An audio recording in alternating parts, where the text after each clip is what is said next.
आणि निवृत्तीनंतर काय करावं या विचारात होतो. तर त्याच्यानंतर मी ज्योतिष म्हणजे होरा विशारद, होराशास्त्र, हस्तशास्त्र आणि वास्तुशास्त्र यांची विशारद ही पदवी घेतली. त्याच्यानंतर बरेच वर्ष म्हणजे 2-3 वर्ष त्याच्यात मी पाहिलं की बाबा ज्योतिष म्हणजे काय. बरेच जणांचे हात पाहिले, कुंडल्या पाहिल्या किंवा बऱ्याच त्यांच्या वास्तूंना भेट दिली. तर मला असं आढळलं की शेवटी आपलं जे प्राक्तन असतं ते नक्की आपल्याला 60 ते 70% प्राक्तनच असतं. कारण आपल्याला देवाने हे आपल्याला जे काम दिलेलं आहे ते करायला दिलेलं आहे आपलं, त्याच्यामुळे तेच करावं. आणि 30-40% साधारणतः ज्योतिषीचा प्रभाव पडतो असं माझं अनुमान आहे. त्याच्यानंतर मग योगायोगाने मी संस्कार भारतीच्या संपर्कात आलो आणि मग माझं सगळं डायव्हर्शन चित्रकलेत झालं. चित्रकलेत मग मी सुरुवातीला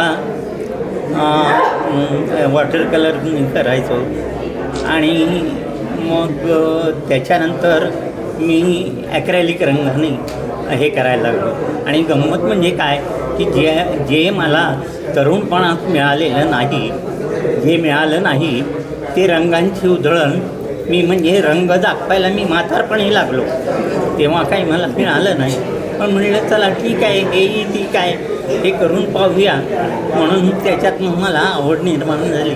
मग मी चित्र काढायला लागलो सगळ्यांना. पण एक आहे की ह्या सगळ्या प्रवासात मला संस्कार भारतीने खूप साथ दिली. कारण तिथली लोकं ही अत्यंत निस्पृह, चांगली आणि आपलं काय चुकलं तर ते सतत सांगत असतात. म्हणजे तुम्हाला कुठल्याही अपेक्षा न करता अगदी घरी येऊन सुद्धा मला सगळ्यांनी सांगितलेलं आहे की बाबा तुमचं हे चुकतं आहे, हे करा, ते करा.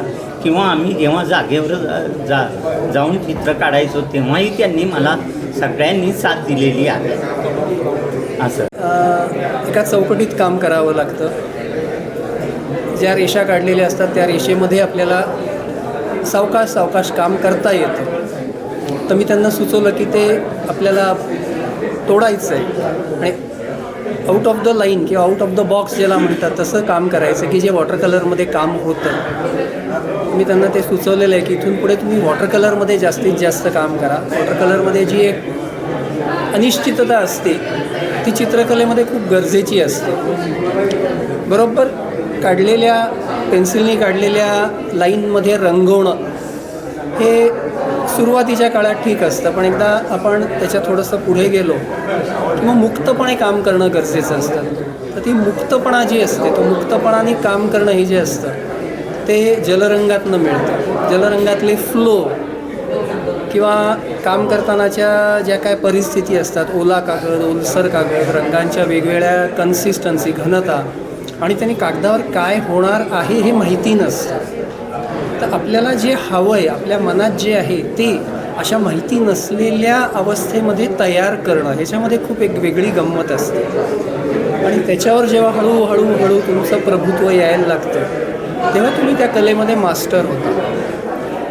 आणि एकदा त्याच्यात तुम्हाला मास्टरी मिळाली की तुम्हाला बाकी कुठलीही माध्यमं ही गौण ठरतात. तुम्ही खूप लीलया इतर माध्यमांमध्ये खेळू शकता. म्हणून मी त्यांना सुचवले की तुमचं पुढचं प्रदर्शन हे नक्की वॉटर कलरमधलंच असायला पाहिजे. आणि मी पण अशी इच्छा करतो की त्या प्रदर्शनाच्या उद्घाटनाला पण नक्की मी येईन.